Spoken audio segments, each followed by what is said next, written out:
Good Tax Tips, brought to you by Stadler and Company, your hometown tax experts. Lori Carpenter from Stadler and Company joining us now. And Lori, we've got a lot to talk about today. A lot going on in the world. First of all, let's talk about the expanded unemployment benefits that so many people really need right now.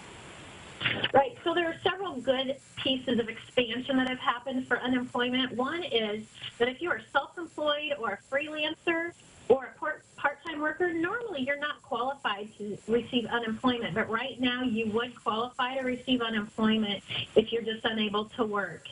Also, the length of time that somebody can draw that unemployment has been expanded so that it'll cover a few more weeks and hopefully get us back out of this stay-home order. You bet. And, you know, a lot of people looking forward to those stimulus checks. So let's talk a little bit about what we can expect.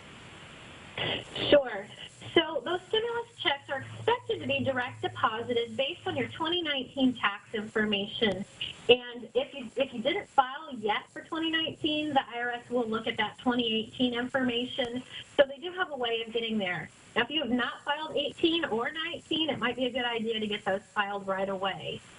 But to look at the details on these stimulus checks, if you are married filing jointly, the maximum is $2,400, or if you are single, it's $1,200.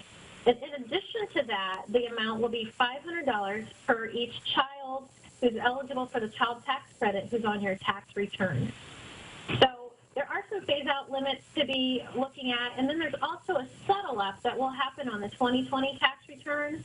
So if for some reason your amount should have been a little bit more, they're going to make that settlement on the 2020 tax return if you didn't get the full amount you should have qualified for. And, you know, if people don't need to spend the money that they're getting from this stimulus check, you have some ways that maybe they could roll it into even more money.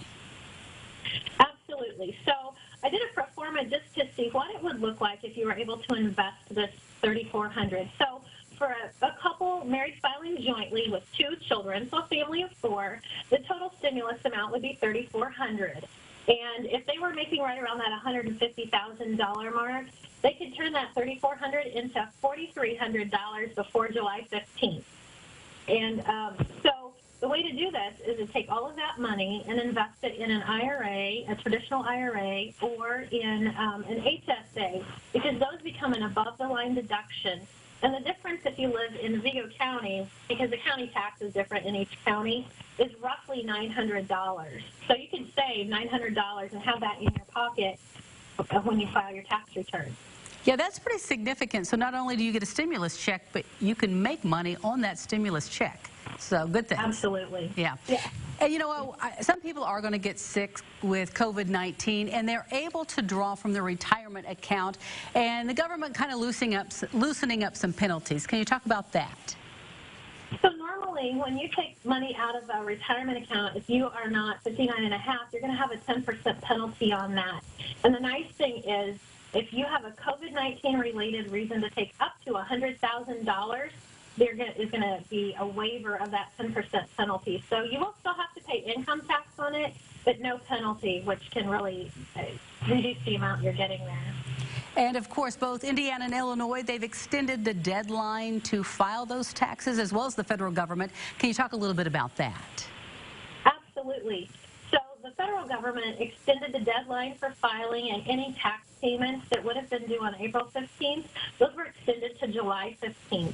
And both Indiana and Illinois have extended their due date to follow what the federal government is doing. So it's nice that you don't have to file 2 separate pieces. You can just file it all at once still, as long as you're hitting that deadline of July 15th. And you know what? Garnishments, collections, examinations, all of those things have now been suspended, I understand? That's right. So right now the IRS has very limited collections going on. So their collections department, if you have an installment agreement in place and you're paying on a monthly basis, they're suspending those for the next until July 15th. Examinations is shut down unless you already had an ongoing audit and both the auditor and the taxpayer are comfortable continuing. And then garnishments are supposed to be shut down. Now, the one thing I will note is that if you have a direct debit of an installment agreement, there is a possibility that you need to call and let the IRS know to stop that. Otherwise, it'll still come out. The problem is all the IRS lines are down right now and nobody's answering. So I'm not sure exactly how you're supposed to get in touch with them. Yeah, that's a bit of a pickle there. Anything, though, that you think that I haven't asked you that people really need to know about right now, during this time when it comes to their taxes? I think just the fact that you do need to file, you do want to make sure that you're filing on time by that July 15th deadline. And if you're not going to hit that one, go ahead and file a regular extension. It's just the same way you would file normally. And that would give you to October to get it filed. Because if you are past that date, you are going to have penalties and interest if you owe and on any amounts that you owe.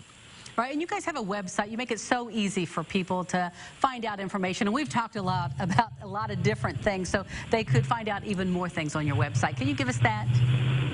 Absolutely. So our website is StadlerTax.com, and all of our intake forms are there, a checklist on what to bring for a tax appointment. All of those items are there as resources.